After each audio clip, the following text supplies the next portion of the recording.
Hello students, this is page 6 of the Maths Method SAC.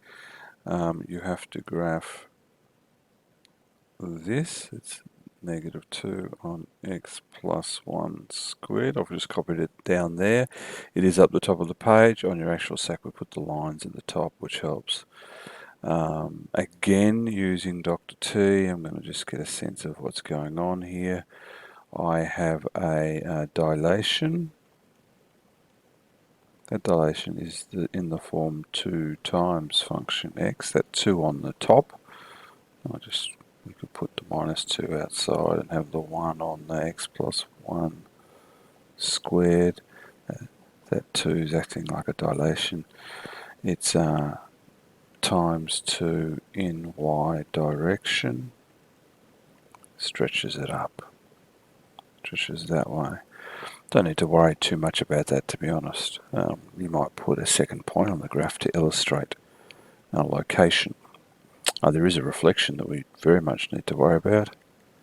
This reflection is in, now it's a negative again, it's a negative function x, it's a negative inside the front of the whole function, so is in the x-axis. It's a reflection that way. And there's a translation as well.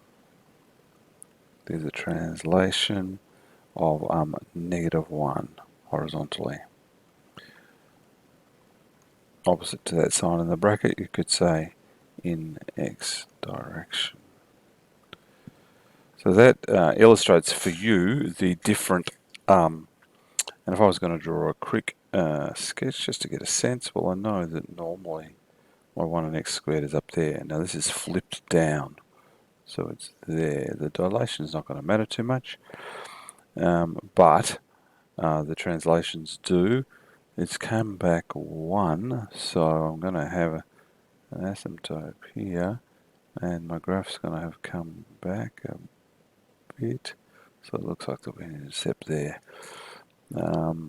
So I can now do some calculations. I'm going to divide my page in half. Different color, it doesn't matter. I'm going to find the x-intercept, y equal 0. I think from the graph there isn't one.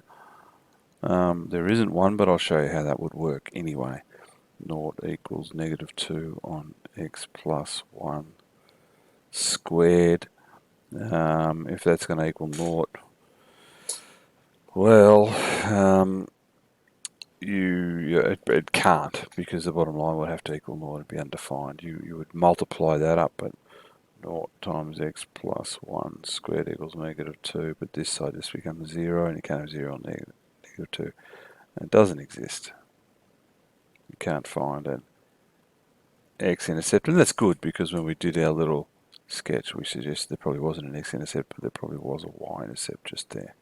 So y-intercept, x equals 0, we've got y equals negative 2 on 0 plus 1 squared, which equals negative 2 on 1, negative 2. So we've got a point at 0 minus 2.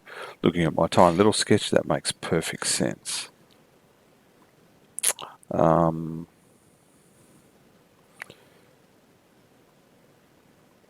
Yeah, you could get another point, because you're not going to have an x-intercept, so you could let x equal 1 and get another point a little bit down the curve if you wanted.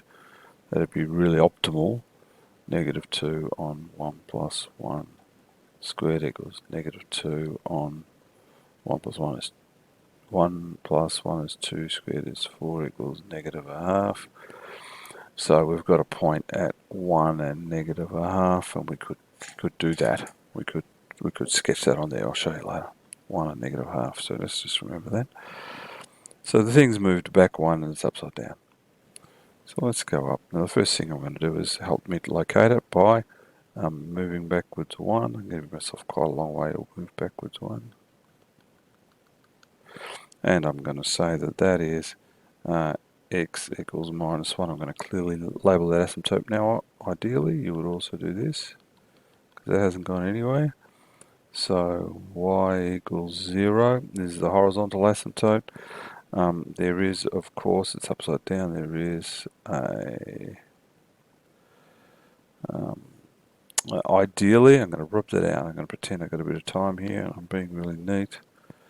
I would prefer to show that this is asymptoting both there and asymptoting there. And you need to get pretty close to that line to show that. So not a great graph, but still it's asymptoting at both. Now this other side here, remember we calculated or found out that it's going to go through -2, and at 1 it's -0.5. So you've got those points on paper, you've got them down underneath. I'm showing the asymptote. I'm labeling that 0 -2. I'm labeling that 1 -0.5, just to show that extra point. That's it. We're going to give 1 for the shape. We're going to give 1 for the domain, which I'll calculate in a second. We're going to give 1 for the range.